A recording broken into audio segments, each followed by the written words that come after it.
जय सच्चिदानंद। जय सच्चिदानंद। सच्चिदानंद।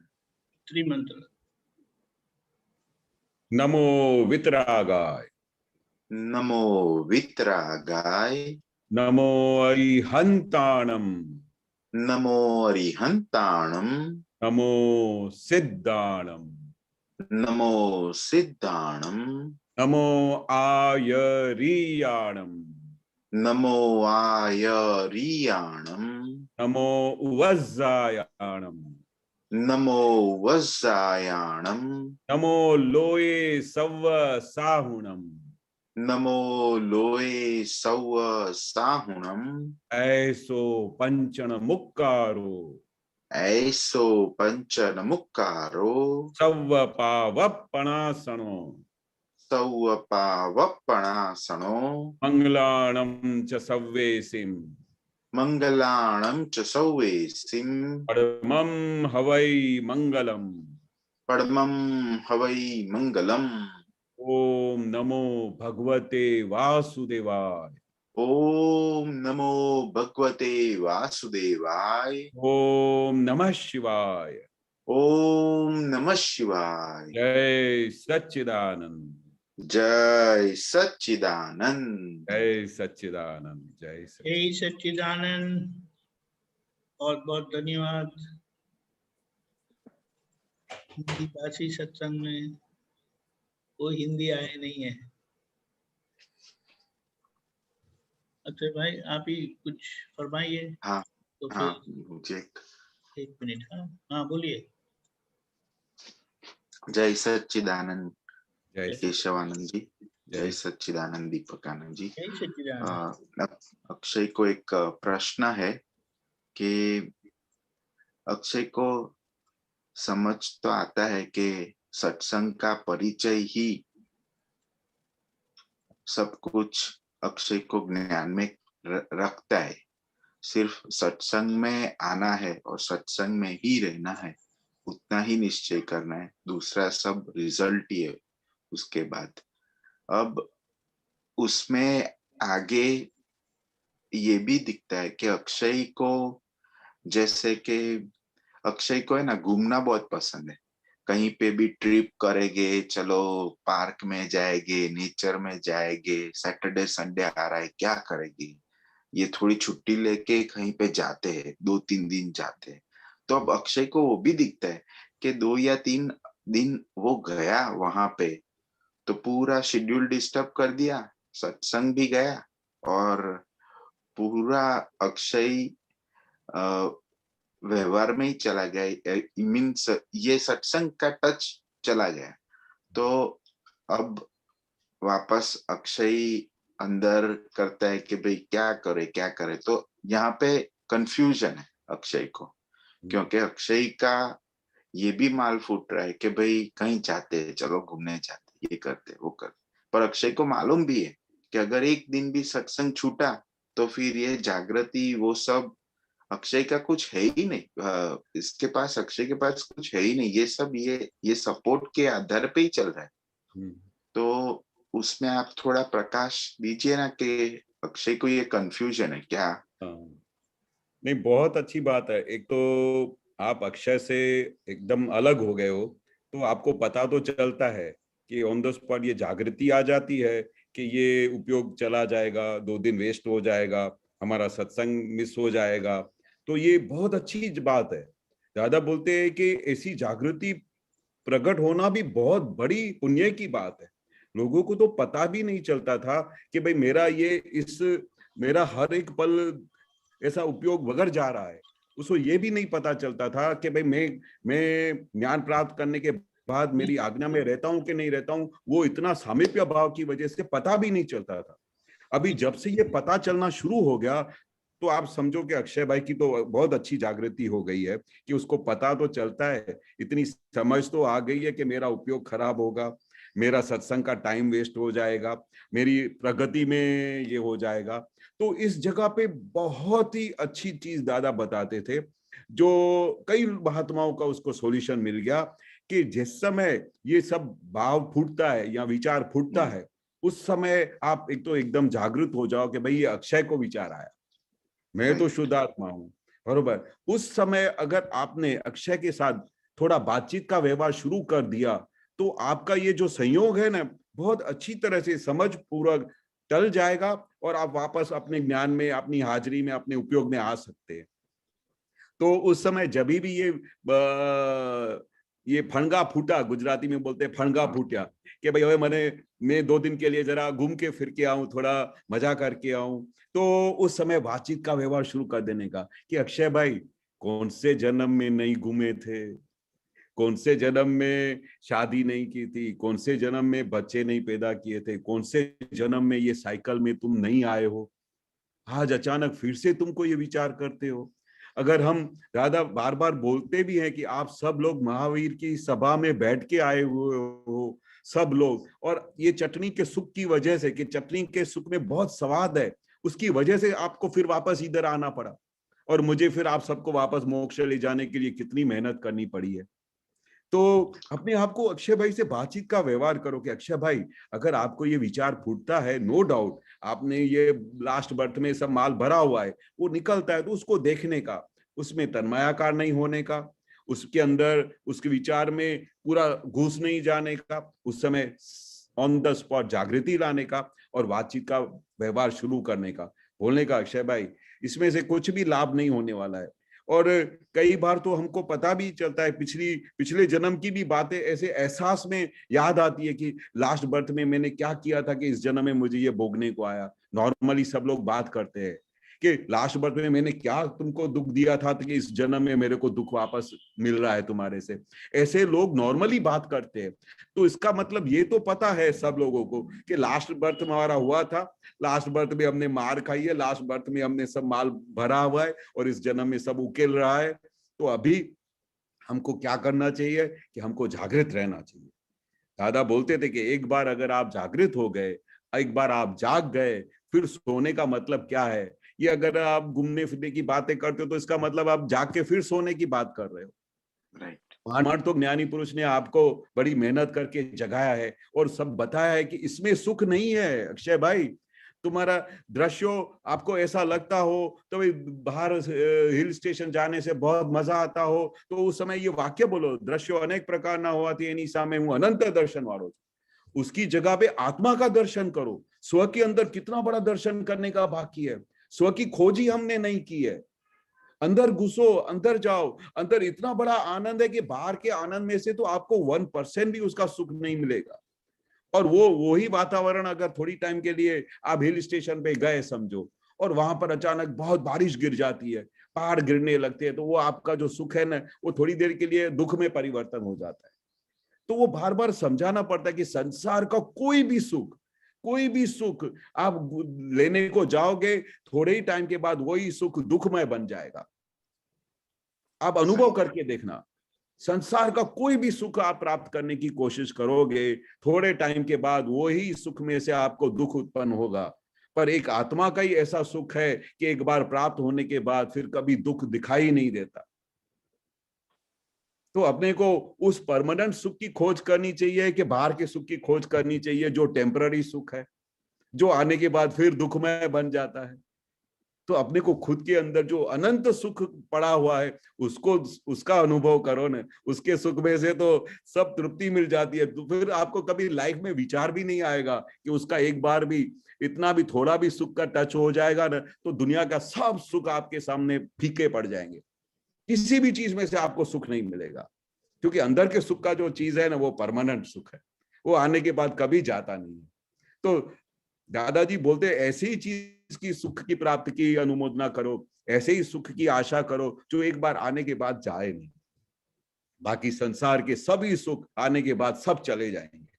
उधर आप हिल स्टेशन पे गए, घूमने गए, उधर तबीयत बिगड़ गया तो वही सुख आपको दुखमय में आ जाएगा कि नहीं आ जाएगा? आ जाएगा, आ जाएगा। उधर बहुत बड़ी, उधर कोई तूफान आ गया, सब जो सीन सीनरी देखने के थे तो कुछ देखने नहीं। कितनी बार हम जाते थे उस जमाने में हिल स्टेशन पे तो बोलते थे सनसेट और सनराइज देखने जैसा है। अब माथेरान जाओ, महाबलेश्वर जाओ तो हम वो सुबह को 5 बजे उठ के तैयार होके दौड़ते थे, फिर अचानक वो बादल आ जाते थे तो फुस हो जाते थे, अरे इतनी दूर से हम सनराइज देखने को आए, फिर बादल आ गए तो कोई सनराइज देखा ही नहीं, ऐसे ही वापस जाना पड़ेगा। साला जो सुख को प्राप्त करने के लिए आए वही दुखमय हो गया। तो दादा ने ये जो सही बोला है कि संसार का कोई भी सुख है ना, वो परमानेंट नहीं है, वो टेम्पररी सुख है, वो सुख आने के बाद फिर वापस दुख ही आएगा। इसलिए अपन वो परमानेंट सुख के पीछे क्यों नहीं पड़े अक्षय भाई, ऐसा बातचीत करने का। ऐसा ही थोड़ी देर आप बातचीत करोगे ना, तो आपके अंदर के सब जो अंदर परमाणु है ना, सब पॉजिटिव हो जाएंगे, सब आत्मा की तरफ दौड़ना शुरू करेंगे। खाली उनको क्या थोड़ा लाइट देने का है कि क्या सही है क्या गलत है। दादाजी बोलते हैं कि ये मनुष्य अवतार बहुत विचारशील अवतार है। मनुष्य अवतार कोई ऐसा वैसा अवतार नहीं है। जो मनुष्य अवतार वो है जिसको प्राप्त करने के लिए देवी देवताओं जंगते हैं। अगर अगर आप नरक में भी जाते हो तो भी वो वापस दादा बोलते हैं कि मनुष्य अवतार में आके ही फिर वो मोक्ष में जाना पड़ता है। ये ऐसा बहुत बड़ा जंक्शन है मनुष्य अवतार का। और हम सब जो मनुष्य अवतार में आए हैं बहुत विचारशील लोग हैं, और वो विचारशील लोगों को इतना तो थोड़ा समझ में समझाए ना तो एकदम समझ जाए ऐसे है। और फिर दादा का समझ मिला हो, दादा का ज्ञान मिला हो तो सोने पे सुहाग हो गया। वो तो फिर कितनी बड़ी जागृति मिल गई। खाली वो डायरेक्शन ही दादा देते थे। दादा नहीं बोलते थे कि मैं आपका जो ताला है आपके चाबी से ही आपको खोल के हाथ में दे देता हूं, फिर खूब मजा करो, खूब आनंद करो, खुद स्व में रहो। आपके अंदर सब पड़ा हुआ है, दुनिया का पूरा ब्रह्मांड का सुख पड़ा हुआ है। खाली हमको वो उस सुख का पहचान नहीं होने की वजह से दादा ने हमको उसकी पहचान करा दी। बाकी दादा बोलते सर आपके अंदर पूरा ब्रह्मांड का सुख समाया हुआ है, खाली मैंने आपको अभी कुछ भी नहीं किया, ताला खोल के दिया, अभी खूब आनंद करो, खूब आनंद करो उसमें से और मोक्ष चले जाओ। ऐसा मैंने आपको फुल एंड फाइनल चीज दे दी है। तो ऐसा बातचीत का व्यवहार कर रखो। और दादा एक और भी बात बोलते हैं, जब भी वो विचार फूटता है ना उसके अंदर तन्मयाकार नहीं हो जाओ। अगर आप तन्मयाकार हो गए फिर तो आप सीधा हिल स्टेशन पे भी पहुंच जाओगे, आपको पता भी नहीं चलेगा कब टिकट बुक भी करवा दी और कब कब आपका प्रोग्राम भी तैयार हो गया। इसलिए दादा बोलते हैं मन में जो भी उठता है वो मन बहुत अच्छा है, रेडार है, वो अपने को सब लाइट देता है, सही है गलत है, पर अपने को डिसीजन अपना खुद देने का कि हम इसमें मेरा लाभ क्या होगा, कौन सी चीज सही है कौन सी चीज गलत है, इससे मुझे कितना फायदा होगा, इससे मुझे कितना नुकसान होगा। ये तो हमारा हमारा वो अंदर जो बैठा हुआ है प्रज्ञा शक्ति वो ऑन द स्पॉट आपको बता देगी कि क्या सही है क्या गलत है। पर काल दादा बोलते थे कि काल बहुत विचित्र है, लपसना काल है, गुजराती में लपसना यानी आप गिरते ही जाओ ऐसा काल है। तो ऐसे संजोग बहुत आएंगे जो आपको स्लिप करने की कोशिश करेंगे, पर उधर हमारे को पुरुषार्थ करना है, उधर हमारा अपना पक्का निश्चय खोड़ देना है कि बस मुझे मोक्ष जाने का है। मोक्ष जाने के लिए मेरे पास जो जो भी सरकमस्टेंसेस है, हे दादा भगवान मुझे वो शक्ति दो और मेरे को ऐसे संजोग और ऐसे एविडेंसेस ला के दो कि मैं मोक्ष के सिवाय और दूसरी किसी बात के बारे में विचार ही नहीं करूं। बाकी व्यवहार में तो दादा बताया है ना, बाकी जो व्यवहार आता है उसको क्या करने का, संभाव से निकाल करने का है। दो ही तो चीजें दी है, व्यवहार में संभाव निकाल करो और निश्चय में अपने मोक्ष का ध्येय रखो, दैट्स ऑल। और आपका निश्चय पक्का हो गया तो सब सरकमस्टेंसेस आपको हेल्प करेंगे मोक्ष में ले जाने के लिए। सही है। ठीक है। अब आपने बातचीत का कहा, तो जब जब कोई संजोग आता है, तन्मय आकार हो जाता है अक्षय क्रिया करना। हाँ। तो अब क्रिया करना में ऐसा तन्मय आकार है। एक अभी लाइव एग्जांपल देता हूँ। एक अक्षय ने अभी जागा, उठा, अभी 2 बजे रात के, तो उठा, देखा ईमेल एक आया है, काम से एक ईमेल आया है। तो अब अक्षय तुरंत ही उसको लिखना शुरू कर दिया रिप्लाई, और दिखा भी सही कि अक्षय अंदर क्या करना चाहता है, कि दिखाना चाहता है सामने वाले को कि देखो मैं 2 बजे भी आपको रिप्लाई देता हूँ। ये दिखा भी सही अंदर अक्षय को कि भाई ये दिखाना चाहता है। अब उसमें तन्मयाकार हो गया, लिखना सब कुछ शुरू कर दी, और जो भी लिख रहा है ना उससे भी मालूम पड़ता है कि ये दिखाना ही चाहता है कि भाई मैं कितना देखो रात को भी काम करता हूं, ऐसा दिखाना ही चाहता है। तो ऐसा तन्मयाकार हो गया 1 या 2 मिनट बाद पता चला कि क्या कर रहा है तू, थोड़ा पॉज ले ले, यहाँ पे थोड़ा रुको और फिर इसको अभी थोड़ी देर बात करेंगे। हाँ, फिर वापस तन्मय आकार हो गया, वापस 2-3 मिनट तक ऐसे ही चला, हाँ, फिर वापस पॉज किया और फिर एंड में भेज ही अच्छा, दिया। पर सिर्फ दिखा कि ये अक्षय ये करना चाहता था और इससे ऐसा हो रहा है। तो ये सही है कि फिर इससे आगे कैसे हो कि तन्मयाकारी ना हो। हाँ, बरोबर। अभी ये क्या है, एक चीज तो बिल्कुल क्लियर है कि एक सबसे अच्छी चीज क्या है कि आपको पता चल रहा है। ये मैं कहूंगा कि कितने कितने लोगों को जब तक जागृति नहीं होती है ना, तब तक उनको पता भी नहीं चलता है कि वो जो विचार आया उस समय लैपटॉप पे लिया, सब एक तरफ से उसको वेव्स भी आ रहा है कि ये तुम गलत कर रहे हो, ये तुम अब दिखाना चाहते हो, तुम यहाँ से गर्व रस चाखने की कोशिश कर रहे हो अक्षय भाई, तो भी उंगलियां चल रही है लैपटॉप पे, दे दनादन जवाब देने की कोशिश कर रहा है, फिर से उधर से जवाब भी अंदर से आ रहा है, प्रज्ञा शक्ति रोक भी रही है कि ये तुम कब तक ये गर्व रस चाखोगे, कब तक मान की भीख पड़ी रहेगी, तो भी वो एंड तक वो करता रहता है। और फिर जब हो जाता है तो उसको क्या है, गर्व रस को वो प्रोत्साहन मिल जाता है, अनुमोदना मिल जाती है कि चलो ये ऐसा किया, बहुत अच्छा किया। पर उस समय आपको फिर जब जागृति आ जाएगी, अक्षय अभी हो गया, आपने उसको रोका, उसके बाद हो गया, तो अभी कुछ कर नहीं सकते हो, पर उसके बाद पश्चाताप तो कर सकते हो, नेक्स्ट टाइम के लिए अलर्ट तो हो सकते हो, प्रतिक्रमण तो कर सकते हो कि हे दादा भगवान, अभी तक ये गर्व रस खाने की अक्षय को आदत पड़ी हुई है, अभी तक वो अपने जो धारणा करता है वो ही करते जा रहा है, मैं उसको रोक भी रहा हूं तो भी वो नहीं सुन रहा है, दादा अभी शक्ति दो, कब तक ये इस तरह से खाता चलेगा, कब तक मैं अंतिम सुख को पाऊंगा, कब तक मैं अपने केवल ज्ञान की तरफ प्रगति करूंगा, अगर अभी से ही मैं इन चीजों के भीख में पड़ा रहूंगा, इन इन गर्व रस में पड़ा रहूंगा, तो आत्मा का सुख मुझे कब मिलेगा दादा, मुझे शक्ति दो, मुझे जागृति दो दादा। और अक्षय ये बरोबर नहीं है, दादा ने तो बोलता था कि वो दादा बोलते थे कि ये जो हम हार पहनाते हैं ना, आप लोगों की वजह से हार पहनाते हैं, मुझे हार पहनने की जरूरत नहीं है, मुझे तो बहुत बड़ा बोझा होता है। और गीले हुए गुलाब जब लगाते थे तो दादा को कफ होता था तो बहुत तकलीफ होती थी, पर हम लोगों को खुशी देने के लिए, हम लोगों को आशीर्वाद देने के लिए, हमको जिस चीज में खुशी मिलती थी इसलिए दादा ये पहनते थे। बाकी दादा को कोई गर्व रस की या किसी भी चीज की भीख नहीं थी, उनको आत्मा के सिवाय कुछ नहीं था। ऐसे दादा की सब चीजों को हाजिर करने का कि किस तरह से दादा भगवान अलग होके, छुट्टा होके पूरा जीवन निकाल लिया और मोक्ष में रहे, किसी भी चीज की भीख थी। हजार महात्मा आके दादा बोलते थे, दादा आपने मेरा ये काम कर दिया, दादा आपने मेरा ये काम कर दिया, कहीं भी तो भी दादा बोलते थे कि भाई ये इसमें मैंने कुछ नहीं किया, अरे मेरे को भी जब संडास अटकता है तो मुझे वो फाकी लेनी पड़ती है, दवा लेनी पड़ती है, तब आता है, तो मैं किसका क्या काम करूंगा। पर सब लोग बोलते थे दादा आपने मेरा काम किया, पर दादा ने कभी अपना यश उसका स्वाद नहीं लिया। वो दादा बोलते थे ये तो हमारा यश नाम कर्म लेके आए है, ज्ञानी पुरुष अपने साथ यश नाम कर्म लेके आते हैं, वो कुछ भी नहीं करते तो भी मेरा काम हो जाता है, उसको यश नाम कर्म बोलते थे। तो अक्षय भाई अपने को उस स्टेज पे पहुंचने का है, अपने को दादा के स्टेज पे पहुंचने का है, केवल ज्ञान की तरफ जाने का है, जो दादा ने हमारे पे मेहनत की है, हमारे पे वो किया है, कोई कोई कितनी भी प्रशंसा क्यों ना करे, कोई भी क्या ना करे, तो यही तो जगह है जिस समय हम इसको कैच कर सकते हैं कि अभी तक हमारे को क्या भीख पड़ी हुई है, अभी तक हमको गर्व रस खाने की अभी तक हमको लत पड़ी हुई है, अभी भी अपने को मान खाने की अंदर पड़ी हुई है, इससे क्या मिलने वाला है।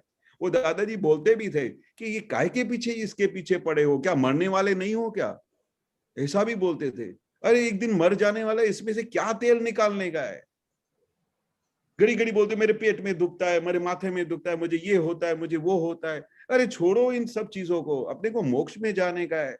अपने को अभी अभी जो दादा ने हमको जागृत किया है, और दादा ने इतना बड़ा ब्रह्मांडी विज्ञान खोल दिया है, पूरा मोक्ष का ज्ञान खुला कर दिया है, पूरा आत्मा का सुख प्राप्त आपने हाथ में इतना बड़ा कोहिनूर का हीरा दे दिया है। अभी इन छोटी छोटी चीजों पे क्यों पीछे पड़े हुए हो, इनमें से क्या मिलने वाला है। जो लोग आपको एक दिन मान देते हैं वही लोग दूसरे दिन आपको गाली भी देंगे। वो ये तुम्हारे को जितना तुम मान खाने के पीछे पड़ोगे, उतना ही अपमान आपके सामने आने वाला है। फिर उस समय आपको से सहन नहीं होएगा, फिर सहना पड़ेगा, जितना मान खाओगे उतना अपमान भी खाना पड़ेगा। इसलिए मान और अपमान से छूटे हो जाओ और आत्मा आत्मा ज्ञान में आ जाओ, खुद के स्वरूप में आ जाओ और मोक्ष के स्वरूप में आ जाओ और मोक्ष का काम कर लो अपना।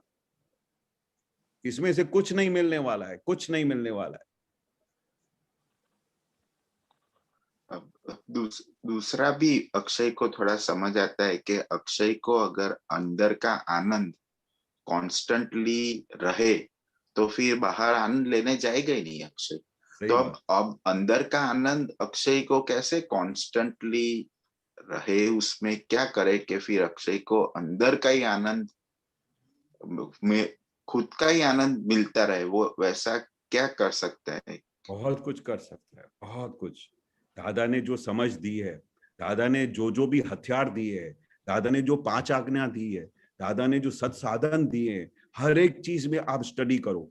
सत्साधन आप करने बैठोगे, उसके अंदर पूरी नवकल्म में क्या पूरा रहस्य समाया हुआ है, चरण विधि में पूरा रहस्य समाया हुआ है। जिस मुकाम पे हमको जाने का सिमंदर स्वामी के, जहां पर हम जाने वाले, हमारा मेन ध्येय वहां पर जाने का है, उनको जब आप 40 वक्त नमस्कार करके पूरी विधि करते हो तो उनकी तरफ हमारा नमस्कार पहुंचता है, उधर हमारी तैयारी होती है। तो वो खाली आप इमेजिन करते कि ओहो, मुझे तो फर्स्ट टाइम पता चला कि सिमंदर स्वामी जब हाजरा हजूर बैठे हुए हैं और वो अभी हमको उनका दर्शन करके सीधा मोक्ष जाने का है। तो वो बात हमको दादा भगवान ने जब बताई तो हमारे लिए तो आनंद के फुहारे निकलने लगे। बोले वाह, अभी हमारा मोक्ष होने वाला है, अभी हम सीधा सिमंदर स्वामी का दर्शन करने वाले हैं, वहां पर एकाद अवतार होगा, उनका दर्शन करके हमको मोक्ष जाने का है, तो कितना बड़ा सुख उत्पन्न होगा। दादा बोलते हैं कि जितना आपको इस मार्ग के लिए, इस अक्रम विज्ञान के लिए, दादा भगवान के लिए, सिमंदर स्वामी के लिए अहोभाव प्रकट होएगा, उतना आपका सुख बढ़ता जाएगा। आपको हर बार लगना चाहिए कि मुझे ओहो, मैं कितना धन्य हूं कि मुझे दादा भगवान का ये विज्ञान मिला, मैं कितना धन्य हूं कि मुझे सिमंदर स्वामी की पहचान मिली, मैं कितना धन्य हूं कि मुझे पता चला कि इस मार्ग पे चलने के बाद 1-2 अवतार में हमको मोक्ष का इधर तो मोक्ष का अनुभव होगा ही होगा, फिर अंतिम अत्यंतिक मोक्ष भी हमको मिलने वाला है, ऐसा गारंटी दी है दादा भगवान ने। और ज्ञानी पुरुष चाहे सो कर सकते हैं। आपको उनके पास जबरदस्त समर्पण होना चाहिए, जबरदस्त भाव होना चाहिए, जबरदस्त निश्चय होना चाहिए, तो ज्ञानी पुरुष चाहे सो कर सकते हैं। आपके अंदर पूरा अंदर परिणति बदल जाएगी। आपका एक बार निश्चय हो जाना चाहिए कि बस मुझे ये मार्ग पे चलना है और इसी मार्ग से मुझे सुख मिलने वाला है। हमारे बड़े भाई थे, मैं एक छोटा सा एग्जाम्पल दूंगा कि वो है ना पूरा हिंदुस्तान घूम के आए, पूरा हिंदुस्तान के ऐसे एक भी बड़े बड़े महर्षि नहीं थे, जो बड़े बड़े संतों का नाम हो, जहां पर वो गए नहीं हो। उनको सत्य की बहुत तलाश थी। अरविंद, ये जो भी हिंदुस्तान के जितने भी बड़े बड़े संत हैं, सबके वो लिस्ट निकालते थे और उनके पास जाके घूमते थे, पर उनका किधर भी उनको जवाब नहीं मिला था, किधर भी उनको जवाब नहीं मिला, सॉल्यूशन। उधर हर पल हमेशा कामा, फिर उधर उनको सेटिस्फेक्शन नहीं होता था, फिर वापस आ जाते थे। आपको पता है उनकी खोज कितने 5-7 साल तक चलती रही पूरे हिंदुस्तान में कि मुझे वो सच्चा सुख कौन देगा। और जिस दिन वो पहली बार दादा को मिले, उधर देर हो गए। उनको पता चल गया कि मुझे सच्चा सुख और मोक्ष का रास्ता यही बता सकते हैं। और उस दिन के बाद आज दिन तक उनका आनंद गया नहीं है। तो हमको ये पता चल जाना चाहिए कि हमको जिसका कनेक्शन मिला है, जिस ज्ञानी पुरुष की हमको पहचान मिली है, जिनकी हम बातें सुनते हैं, जिनका पूरा विज्ञान खुला हुआ है हमारे सामने कि मोक्ष में कैसे जा सकते हैं, और हर एक चीज दादा ने बता दी है। अभी हमारी सेफ साइड है, निरंतर आनंद में रहो। दादा बोलते थे अभी आप तो निरंतर आनंद में रहो, सेफ साइड हो गई, सिर्फ आप अपनी 5 आज्ञा में रहो, दैट्स ऑल।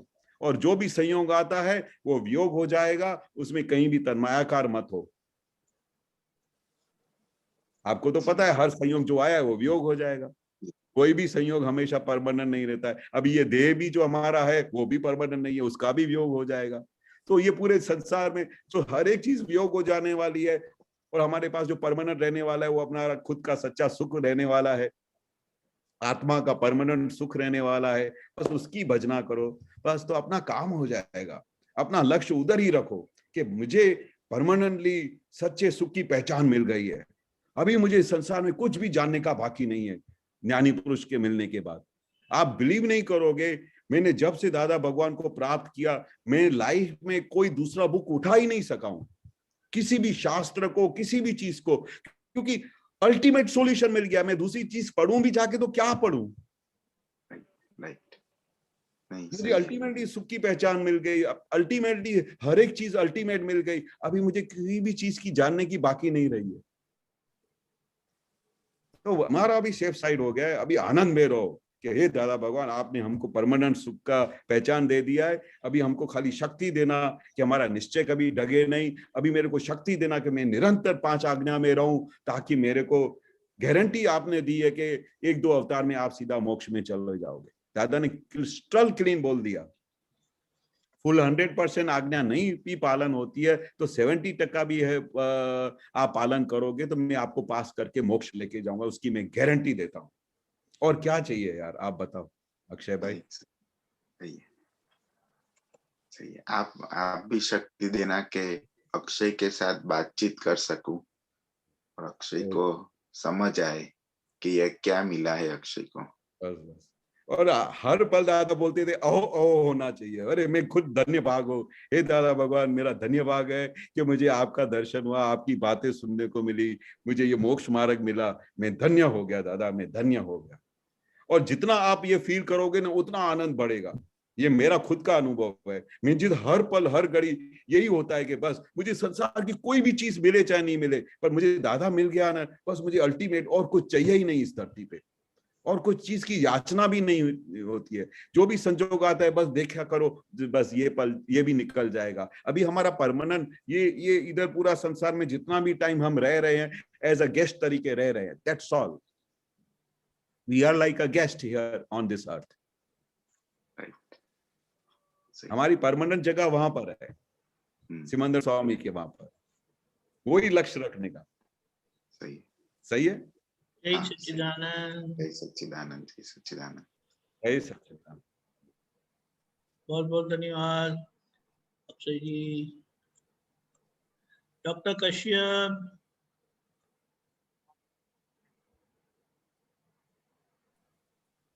जय सच्चिदानंद सबको, जय सच्चिदानंद। दीपक आनंद जी जय जय सच्चिदानंद। सच्चिदानंद। हाँ जी, वो पद है कौनिक आकरामत 6।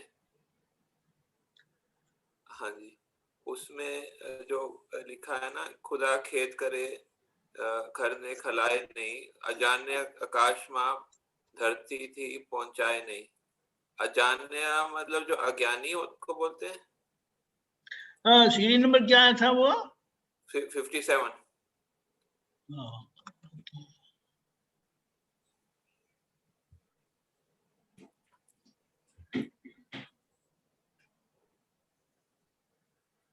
केशवानंद जी।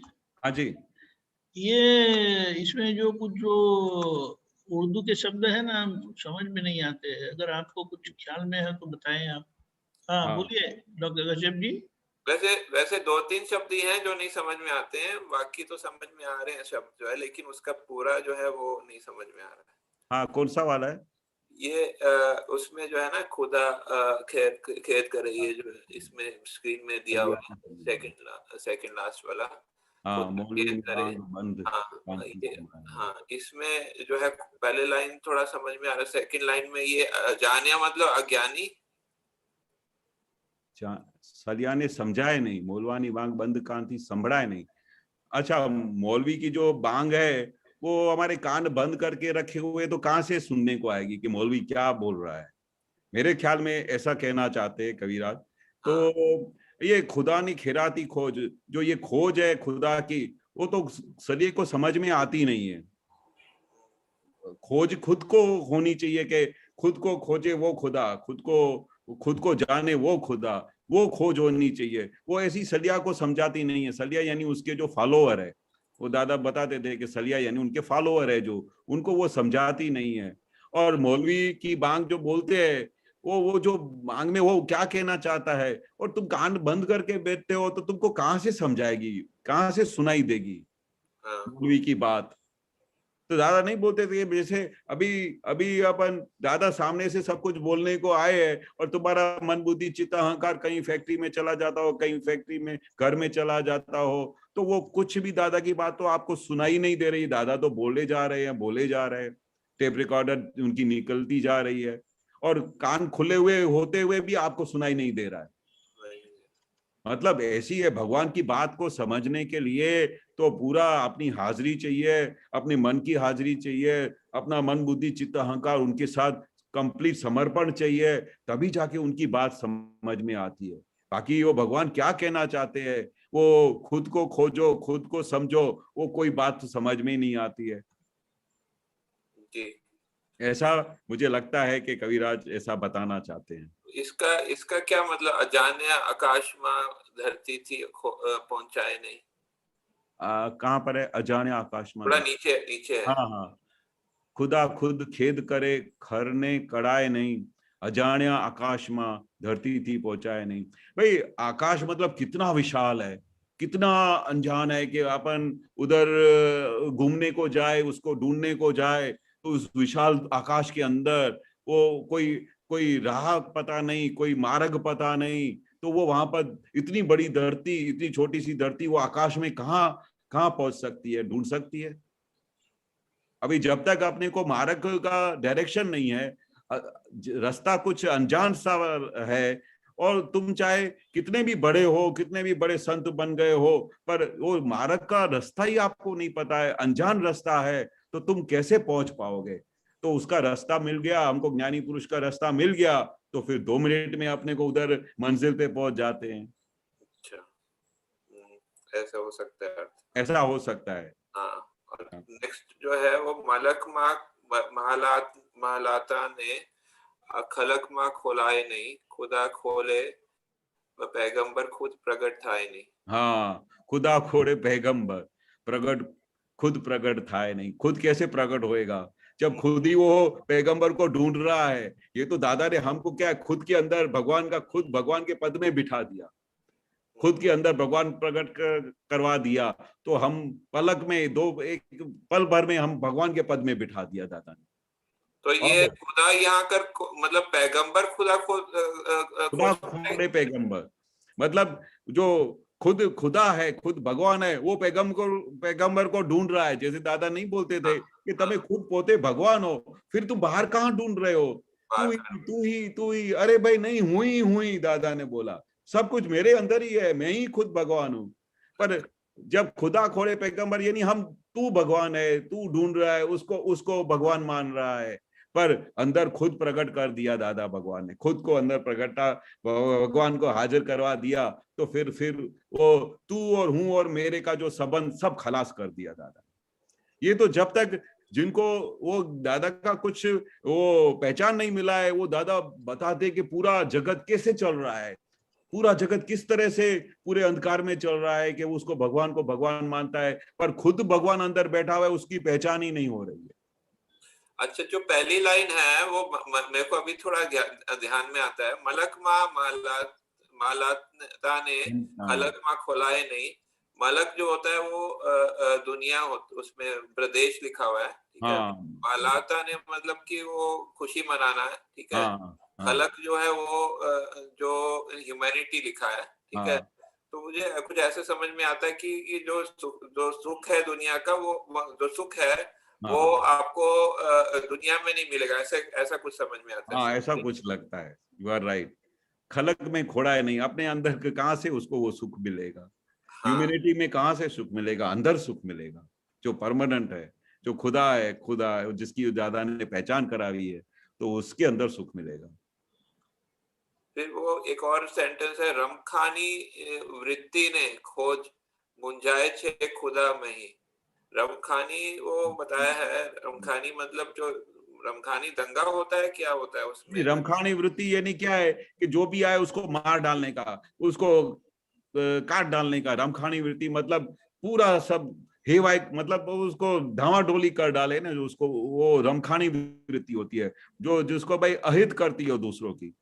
अच्छा, दूसरों को अहित करती है, अहित करते हैं, उनको रमखानी वृत्ति बोलती है। तो इसमें क्या कहना चाह रहे हैं? खुदा में रमखानी वृत्ति ने खोज, रमखानी वृत्ति ने तो खबर शोधी काढ़ कि भाई ये जो अंदर मार डालने की वृत्ति है, उसको अपने खुद के अगेंस्ट में जाके कुछ भी करने की जो वृत्ति है, उसको ढूंढ निकाल। क्योंकि ये जो तुम्हारी रमखानी वृत्ति की वजह से अंदर जो भगवान है खुदा बैठा है वो खुद मुंझा गया कि ये क्या हो रहा है, ये क्या कौन से डायरेक्शन में जा रहा है।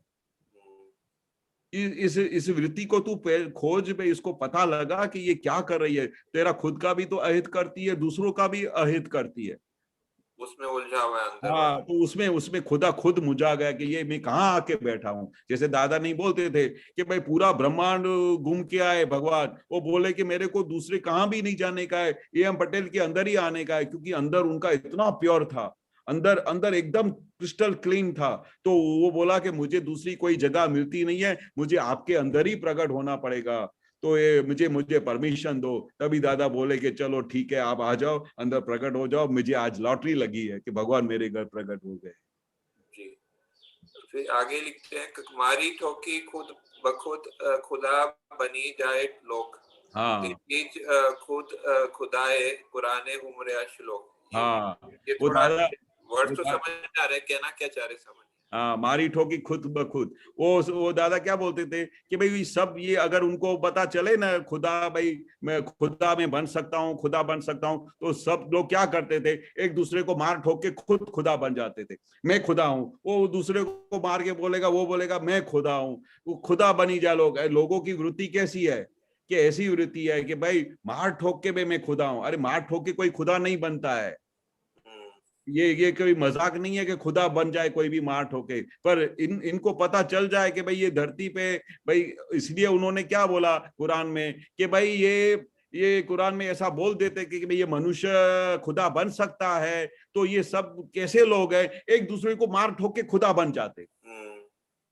ये दादा ने एक बार बहुत अच्छा एक्सप्लेन किया कि भाई ये मनुष्य कैसे है कि अगर उनको पता चले कि भाई मनुष्य अवतार में भगवान हो सकता है, तो ये सब लोग कैसे लोग हैं रमखानी वृत्ति वाले, कि सब लोग को एक दूसरे को, रमखानी वृत्ति इसको बोलते हैं, सामने वाले को मार के खुद खुदा बन जाने का। तो ये रमखानी वृत्ति वाले लोग जो है वो ऐसे लोग हैं जो खुद खुदा बन जाए। तो इसलिए खुदा ने क्या बोला, उसने कुरान में क्या बोल दिया कि ऐसा भगवान है नहीं, उनके जो श्लोक है वही भगवान है, वही खुदा है। इसलिए उन्होंने कुरान में ऐसा एडिशन किया कि भाई ये श्लोक ही खुदा है। मतलब कुरान श्लोकों में ये क्या बोलना चाह रहे हैं जी? जो दूसरी लाइन है, तेथीज खुदा खुदा है, कुरान उमेरिया श्लोक ये श्लोक, इसलिए जो खुदा होते उन्होंने कुरान उमेरिया श्लोक, मतलब कुरान में क्या बोला कि श्लोक डाल दिए। ऐसा कहीं भी नहीं बोला कि भाई ये इंसान वो खुदा बन सकता है, क्योंकि ये इनको पता चल जाए ना, तो कुरान में उन्होंने ऐसा लिख दिया होता कि भाई ये लोग खुदा बन सकते हैं, तो सब लोग मार ठोक के खुदा बन जाते। इसलिए उन्होंने कुरान में ये सब लिखा ही नहीं और उसमें श्लोक डाल दिए कि ये श्लोक पढ़ते रहो, यही खुदा है। मुझे ऐसा लगता है, जैसे एक बार मैंने सुना था। हाँ, ये थोड़ा दीपक आनंद जी, आपको क्या लगता है इस लाइन का क्या मतलब हो सकता है? मुझे ऐसा लगता है कि ये जो लोग क्या है कि लोगों को मार के फंसा कर खुद खुदा बन जाते हैं, ऐसी नियत रखते हैं।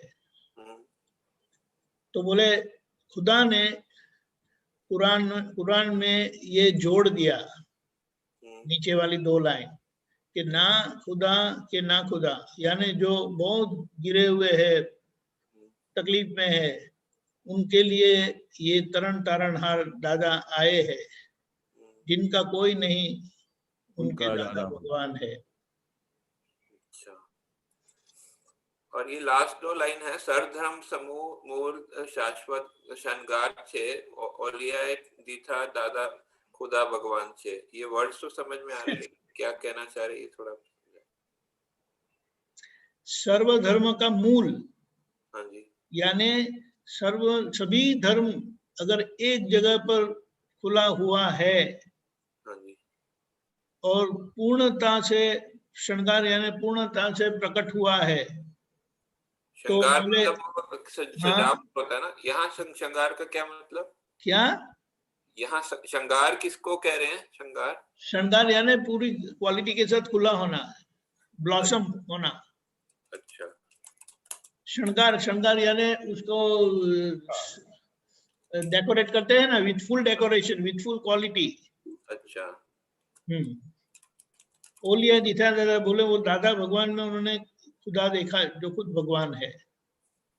तो सर्वधर्म का मूल किसको कहा उन्होंने? सर्वधर्म दादा के लिए बताया है कि ऐसा जो सभी धर्म का मूल जो है वो दादा भगवान के अंदर पूर्णता से प्रकट हुआ है। अच्छा, और वह ओलिया ने बता दिया कि दादा ही खुद भगवान है, दादा खुदा दिखा, दादा खुदा भगवान है करके। अच्छा, समझ में। तो जो आप ढूंढते हैं वही यहाँ है करके। जी, बहुत धन्यवाद जी आपका और सिद्धेश्वरनाथ जी। जय सच्चिदानंद। जय सच्चिदानंद। जय सच्चिदानंद।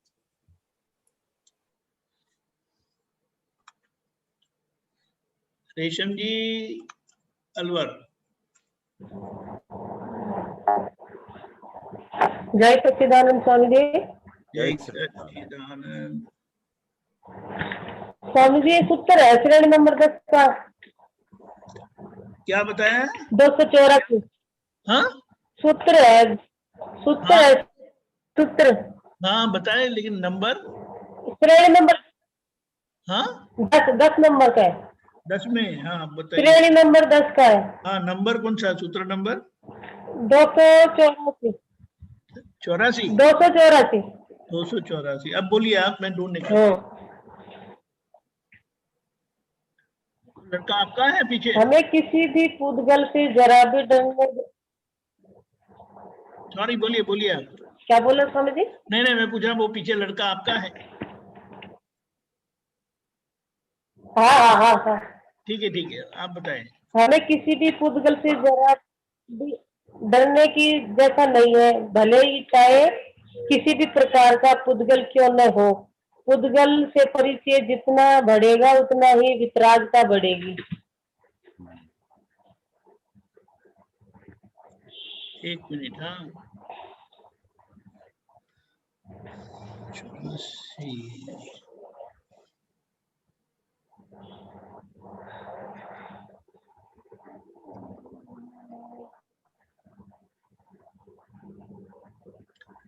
84।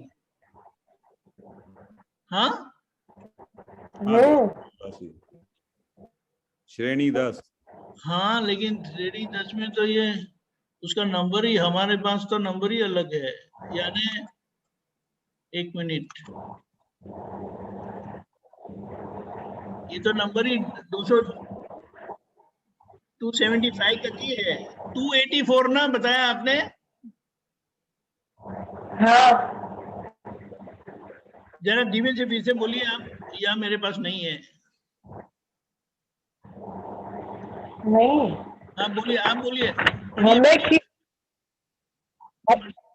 हमें किसी भी पुद्गल से जरा भी डरने जैसा नहीं है, भले ही चाहे किसी भी प्रकार का पुद्गल क्यों न हो। पुद्गल से परिचय जितना बढ़ेगा उतनी ही वितरागता बढ़ेगी। हाँ बरोबर, केवल बरोबर।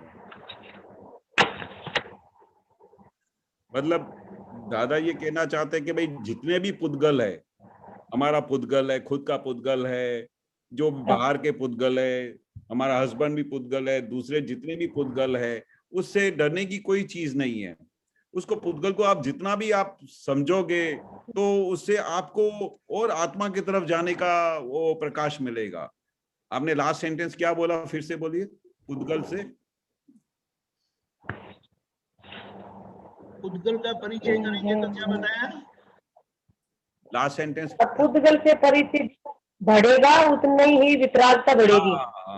जितना भी पुद्गल से आप परिचय होता जाएगा, भाई ये पुद्गल कैसा है कि ये इसका पुद्गल जो है ना वो बहुत हरकत करता है, वो हैरान करता है, वो आखा दिन मिस्टेक निकालता है। तो फिर उधर जब ये पता चलेगा तो अपने को वो पुद्गल की जैसे पहचान होती जाएगी, वैसे हम वितरागता की तरफ जाएंगे।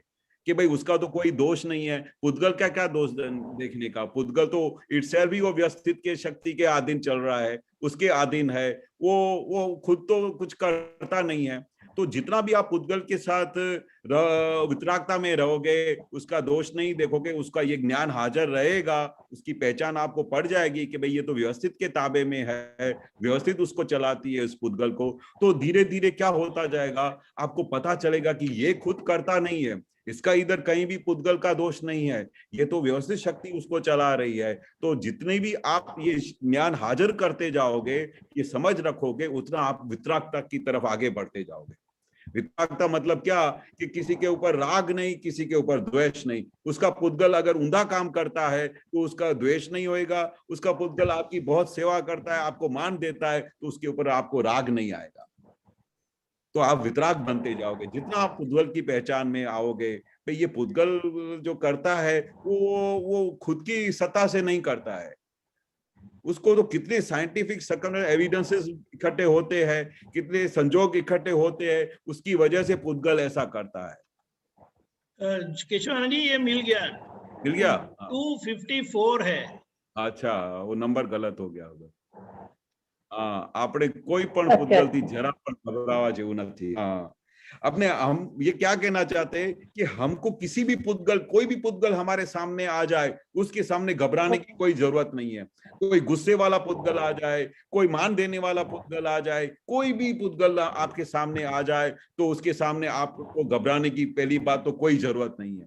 कभी पहले से ही पता चलता है कि वो हमारे घर पे आ रहा है, वो मेरी बहन आ रही है, वो तो बहुत गुस्से वाली है और अभी आके सब बम्बार्डिंग करेगी, गुस्सा करेगी, तो उससे सबसे पहले घबराहट हो जाती है, अभी तो ये लोग आएंगे पता नहीं क्या करेंगे। तो दादा क्या कहना चाहते हैं, कोई भी पुद्गल हो, बरोबर, उसका कैसा भी स्वभाव हो, उससे घबराने की कोई जरूरत नहीं है, क्योंकि आपको अभी अब तो ज्ञान मिल गया है, आपको अच्छी समझ मिल गई है, आप उसके अंदर शुद्धात्मा देख सकते हैं। पुद्गल तो वो विनाशी है, एक दिन वो मर जाने वाला है, बरोबर, वो कोई परमानेंट चीज नहीं है। पर पुद्गल के अंदर जो मेन वस्तु क्या पड़ी है, उसके अंदर जो शुद्धात्मा भगवान बैठे हैं, वो इंपॉर्टेंट चीज है।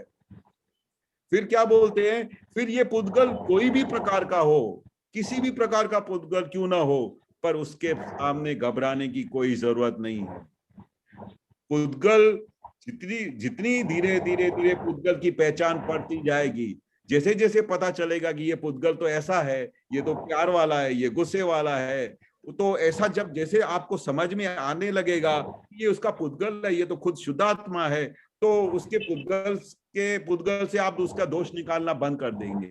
उससे फिर आप वितरागता के ऊपर जाओगे। वितरागता बहुत बड़ी चीज है, तो ऐसे नहीं आती है। अगर कोई आदमी गलत करता हो, हाँ, और उस आदमी को आप निर्दोष देखो और उसके अंदर कोई दोष नहीं देखो और उसके अंदर कोई द्वेष नहीं पैदा हो, और दूसरी तरफ कोई भी आदमी हो जो आपकी बहुत प्रशंसा करता हो, आपकी सेवा करता हो, आपको मान देता हो, तो उसके ऊपर आपको राग नहीं हो, तो उसके बाद ऐसी बड़ी वितरागता प्रकट होती है।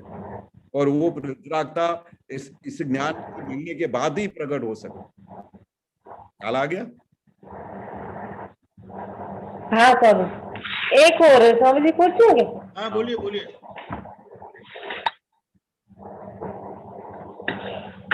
ये 210 है, इसी में ही है। क्या बताया? 210 है। 210 कम देखने कितना, मैं समझू भी तो कम हूँ स्वामी जी इसमें। नंबर नहीं 90, 290 है स्वामी जी शायद। आप बोलिए क्या है, क्या बोलिए। 290 वृत्ति चित्त को लागू पड़ती है, ये वृत्ति चित्त को लागू पड़ती है और मन रुख मन को लागू पड़ता है। बस इतना ही। वृत्ति चित्त को लागू पड़ती है और दूसरा क्या बताया? रुख मन को लागू पड़ता है। रुख रुख,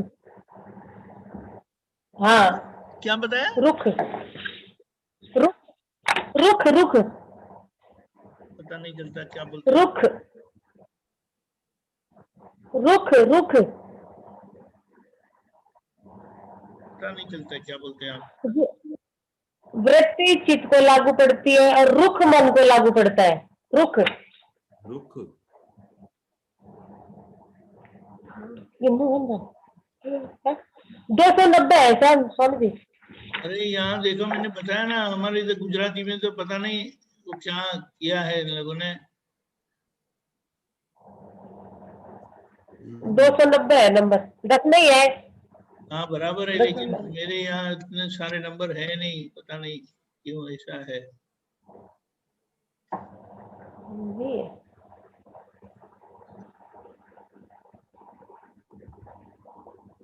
बस इतना ही है, ज्यादा नहीं है। छोटा ही देखो, आपने जो बोला वो समझ में नहीं आता है। वृत्ति चित्त को लागू पड़ता है, वो समझ में आया। रुख रुख मन को लागू पड़ता है। रुख यानी रुख रुख रू और खे रुख खाने का ख। खे खरगोश वाला खे। क्या? खे रुख।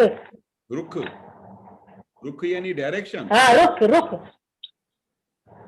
हाँ किस तरह से रुख जा रहा है? रुख मन को लागू, कोई दिक्कत नहीं है तो कोई बात नहीं। चलो कहीं लिख के रखना। हाँ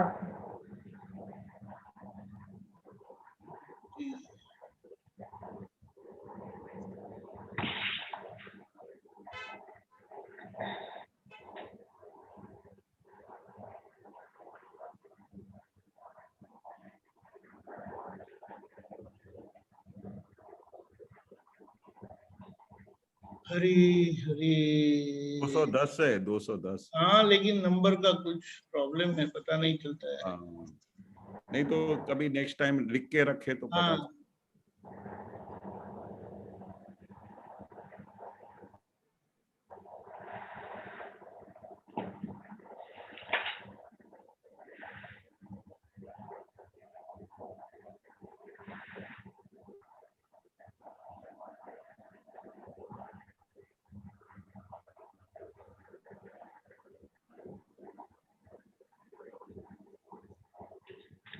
ये है स्वामी जी। हाँ, ये वाला कौन सा? कोई बात नहीं है तो कोई नहीं, कौन सा बताया आपने? बताएं। 290 ही है इसमें पर। 290 यहाँ ये तो था। नंबर ही नहीं है मेरे पास 290 वाले। इसमें तो है 300 तक भी है। हाँ, या तो 300 तक भी, 301 तक है 301 तक है। इसमें। हाँ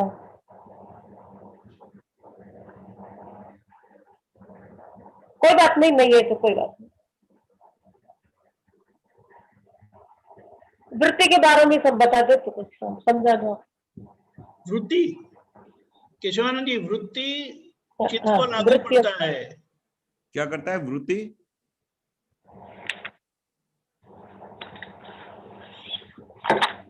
वृत्ति चित्त को लागू पड़ता है।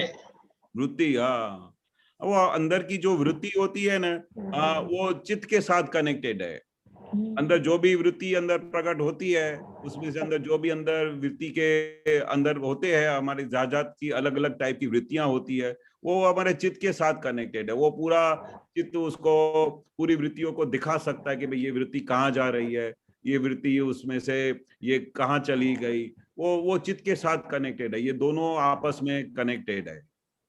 बाकी रुख का वो क्या बोल रहे हैं, मन का वो नहीं समझ में आ रहा है। अरे अपने केशवानंद जी, गुजराती में ऐसा है, हाँ, वृत्ति चित्त ने लागू पड़े, चित्त वृत्ति અને मनोवलन। मनोवलन, तो ये शायद रुख बता दें, रुख यानी, हाँ, आप समझे हिंदी में रुख? हाँ, हाँ, वो उसका मतलब ये होता है मनोवलन, इंक्लिनेशन ऑफ माइंड। हाँ, इंक्लिनेशन ऑफ माइंड। हाँ, वो मन के साथ मतलब मनोवलन है उसका, मन का, बरोबर। तो ये जो मन और वृत्ति का जो चित्त का दादा ने कनेक्शन बताया है कि भाई चित्त क्या करता है और मन क्या करता है। मन का अंदर जो है वो हमारा मन बहुत अच्छी चीज है, वो हमारा हर बार हर एक चीज का उसका अपने को डायरेक्शन बताता है कि ये अब इधर से खतरा है, अब ये इधर से खतरा आने वाला है, वो उसके साथ कनेक्टेड है। मन बहुत अच्छी चीज है और मन का डायरेक्शन में वो जान लेना बहुत अच्छा चीज होता है, उसको कभी अपने को मारना नहीं है, और जो मन अपने को बताता है उसका नोटेट करने का, और जो जो अंदर की वृत्तियां है वो हमारे को पूरा चित्त के साथ, चित्त वृत्तियां है जो हमारी बाहर जाती है उसके साथ कनेक्शन है, तो वो उसको हमको पहचानना है। जो अंदर रहता है वो मन है, जो बाहर जाता है वो चित्त है। वो कोई भी आप इधर किचन में बैठे हो, तो वो किचन में बैठे बैठे फिर आप अंदर रूम में चले गए कि मेरा बच्चा उधर क्या कर रहा है, वो कहीं ऊंधा तो नहीं करता होगा, वो क्या चीज है, वो चित्त उधर जाके आता है, वो मन उधर नहीं जाता है। मन तो खाली एक पेम्पलेट की तरह है, वो आप फोटो निकाल के दे देता है। तो ये दोनों चीजों को दादा बोलते हैं कि समझने जैसा है। सब लोग क्या बोलते हैं कि मन भटकता है, अरे मन कभी नहीं भटकता है, मन तो अंदर ही रहता है, मन अंदर ही है वो, और जो बाहर भटकता है वो चित्त है, वो चित्त बाहर जाता है। तो दोनों का फंक्शन अलग अलग है। वो दादा बताना चाहते कि अभी जो चित्त वृत्तियां है वो सब बाहर जाती है। अभी ज्ञान मिलने के बाद क्या हो गया कि वो जो चित्त वृत्ति सब जो बाहर घूमती थी अभी हमारे अंदर चली गई। अभी हमारी चित्त वृत्ति कहाँ जाती है, आत्मा की तरफ जाती है। तो वो हमारा ज्ञान मिलने के बाद पहले तो हमको पता भी नहीं चलता था कि मन क्या है, चित्त क्या है, बुद्धि क्या है, अहंकार क्या है, कुछ पता नहीं चलता था। पर ये दादा ने हमको सब खुला समझाया, ये इंटरनल साइंस समझाया कि इंटरनल ये पार्लियामेंट में अंदर क्या क्या है, मन बुद्धि चित्त अहंकार कैसे काम करते हैं। और वो अभी ज्ञान मिलने के बाद सबकी अपने को सिस्टम पता चल जाती है, तो फिर हमको बहुत जीवन जीने में बहुत आसानी हो जाती है। और वो अपने को पता चलता है कि अभी मन ने ये फोटो निकाला तो कोई बात नहीं, उसको नोटेट करने का, फिर चित्त बाहर जाता हो तो उसको वापस लेके आने का, उसको बोलने का कि अभी बाहर कहाँ भटकने जाते हो बार बार, अभी अंदर आत्मा में रहो, चित्तवृत्ति सब आत्मा की तरफ उसका डायरेक्शन चेंज करो। ऐसा दादा चित्तवृत्ति का पूरा समझाना चाहते हैं, क्योंकि जब तक अपने को पता नहीं चलता है ना कि चित्त क्या है, मन क्या है, तो उसकी पहचान ही नहीं होती है, फिर ऊंधा हम बोलते रहते हैं और बार बार ऐसा बोलते हैं कि मन बाहर भटकता है, मन बाहर भटकता है। अरे मन कभी बाहर नहीं भटकता है, मन अंदर ही रहता है। जो कुछ बाहर भटकता है वो चित्त जाता है। क्या बता रहे थे रेशम जी? तो ये चित्त को बोलेगा कौन? इस चित्त को कौन बोलेगा कि अब दादा मिल गए, आप अंदर रहो? हाँ, वो प्रज्ञा शक्ति बोलेगी ना। अभी अंदर आपके अंदर जो प्रज्ञा शक्ति है, जो अभी उसको डायरेक्शन मिल गया है, वो उसको डायरेक्शन देगा ना उसको कि अभी अभी अभी तुम वापस चलो, तुम आधा ऊंधा डायरेक्शन में चले गए, अभी वापस चलो, अभी ये तुम बार बार भटकते हो तो इससे आपको क्या मिलेगा। वो अंदर से जो बात करते हैं ना, वो आपसे वो बातचीत जो व्यवहार करोगे वो उससे प्रज्ञा शक्ति आपको सावचेत करती है। ठीक है, ठीक है। जय सच्चिदानंद स्वामी। जय सच्चिदानंद, जय सच्चिदानंद। कुछ समय है हमारे पास और कोई है नहीं प्रश्न, देखते हैं। अक्सर डॉक्टर कश्यप जी बताएं। केशवानंद जी, जय सच्चिदानंद। जय सच्चिदानंद। उस दिन जो शक्ति जी ने वो बताया था वो बहुत अच्छा था, और उसमें मेरे को एक चीज मुझे पूछनी थी आपसे कि जो हमारे साथ जो चिकनी चीजें फाइल आती है, ठीक है, उसके लिए वो दादाजी ने जो बताया था कि वो बताया, उन्होंने बोला कि दादाजी ने बताया कि सिर्फ आप दूसरे का शुद्धात्मा देखो और वो मतलब प्रतिक्रमण करो, ठीक है। वो मुझे वो करना है प्रयोग, वो थोड़ा सा वो मुझे क्योंकि लगता है कि उससे बहुत कुछ जो है अपना समाधान होगा, और दूसरा जो दोषी दिखता है वो नहीं दिखेगा। उसके लिए मुझे बस इतना ही आप बताइए कि जो प्रतिक्रमण जो है वो, जैसे उन्होंने बताया कि वो बताया था कि वो चलते चलते प्रतिक्रमण करते हैं, ठीक है। वो करने का सबसे आसान तरीका कैसे होता है, चलते चलते प्रतिक्रमण करने का, जैसे, तो वो बता दीजिए ऑन द स्पॉट। मतलब दो टाइप के प्रतिक्रमण होते हैं। एक तो प्रतिक्रमण कैसा होता है कि वो जो हैपनिंग हुई हो उसका हैपनिंग का पूरा दादा के सामने जिक्र करने का। जैसे भाई किसी का आपने दोष देख लिया, एक प्रतिक्रमण वो होता है। तो भाई सामने वाले का सब आपने वाइफ का दोष देख लिया जो वो उसका दोष था भी नहीं, तो फिर उसके अंदर बैठे हुए भगवान को प्रतिक्रमण करना पड़ता है कि हे दादा भगवान, भाई गीता बहन के मन वचन काया का योग, भाव कर्म द्रव्य कर्म नो कर्म से भिन्न ऐसे शुद्धात्मा भगवान हमारे मन वचन काया से आपके मन वचन काया प्रति जाने अनजाने कोई भी प्रकार का दोष हो गया, वो मैंने आज आपके बारे में गलत विचार किया, वो सब दोषों की वजह से ही अंदर बैठे हुए भगवान मैं आपसे क्षमा चाहता हूँ और आलोचना प्रतिक्रमण प्रत्याख्यान करता हूँ कि फिर से मैं कभी भी ऐसा दोष नहीं करूं। ऐसे ही अंदर बैठे हुए भगवान हमको क्षमा करो और मुझे शक्ति दो कि मैं फिर से कभी भी ऐसा दोष नहीं करूं। एक ऐसा प्रतिक्रमण होता है जो बैठ के शांति से जो भी आपको एक एक के दोष हुए हो पूरे दिन दरमियान, वो बैठ के दादा बोलते थे ये प्रतिक्रमण खास करने जैसा है। पर चलते चलते क्या हो गया, अनगिनत दोष होते हो, बार बार दोष होते हो, और फिर उस समय आप शाम को बैठने वाले भी नहीं हो, तो उस समय जो जागृति अगर बहुत अच्छी होती है तो फिर वो हालते चालते भी प्रतिक्रमण कर सकते हैं। आप चलते चलते किसी स्त्री को देख लिया, बरोबर उसके अंदर शुद्धात्मा नहीं देखा, तो ऑन द स्पॉट प्रतिक्रमण करो, हे अंदर बैठे भगवान मेरे से भूल हो गई क्षमा करो। किसी का दोष देख लिया, हे अंदर बैठे हुए भगवान मैंने आपका ये दोष देख लिया, मुझे क्षमा कर दो, फिर कभी भी ऐसा दोष नहीं करूंगा। उसको बोलते हैं कि फास्ट प्रतिक्रमण, जल्दी, क्योंकि हाई स्पीड में भी तो प्रतिक्रमण तो करना ही पड़ेगा, क्योंकि कभी कभी याद भी नहीं आता है। और अभी जागृति इतनी बढ़ गई है कि कितनी बार तो हालते चलते भी दोष हो जाते हैं, तो ऑन द स्पॉट हम प्रतिक्रमण कर डालते हैं। फिर जब रात को बैठते हैं और फ्री टाइम मिलता है, उसके बाद फिर डिटेल में प्रतिक्रमण करते हैं। पर ऑन द स्पॉट तो शूट ऑन साइट तो कर ही डालने का।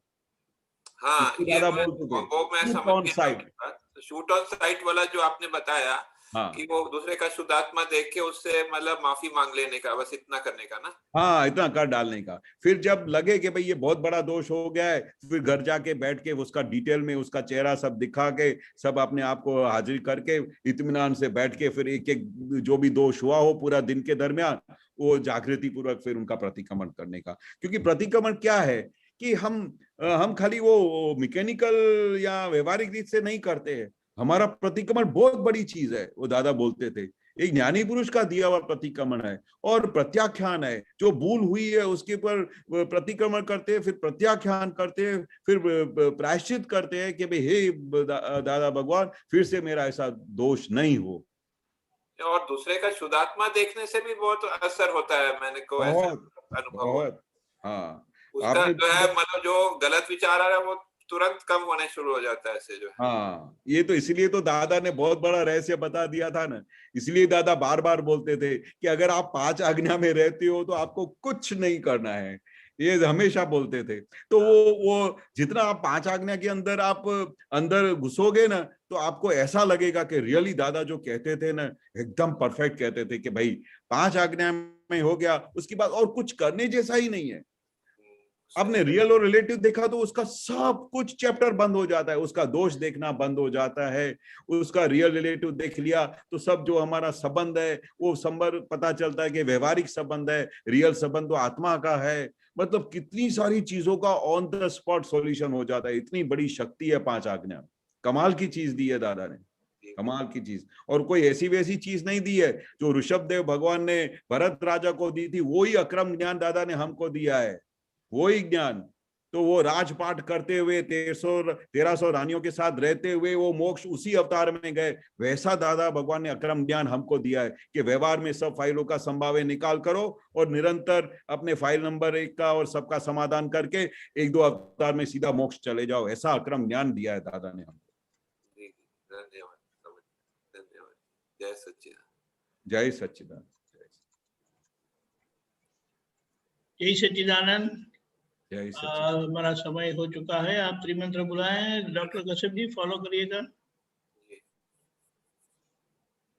नमो वितरागाय, नमो वितरागाय, नमो अरिहंताणम, नमो अरिहंताणम, नमो सिद्धाणम, नमो सिद्धाणम, नमो आयरियाणम, नमो आयरियाणम, नमो वज्जायाणम, नमो वज्जायाणम, नमो लोए सव साहुणम, नमो लोए सव साहुणम, ऐसो पंचन मुक्कारो, ऐसो पंचन मुक्कारो, सव पावपणासनो, सर्वपावपनाशनो मंगलाणं च सव्वेसिं मंगलानं च सव्येसिं परमं हवै मंगलम्। परमं हवै मंगलम्। ओम नमो भगवते वासुदेवाय। ओम नमो भगवते वासुदेवाय। ओम नमः शिवाय। ओम नमः शिवाय। जय सच्चिदानंद। जय सच्चिदानंद। जय सच्चिदानंद। जय सच्चिदानंद।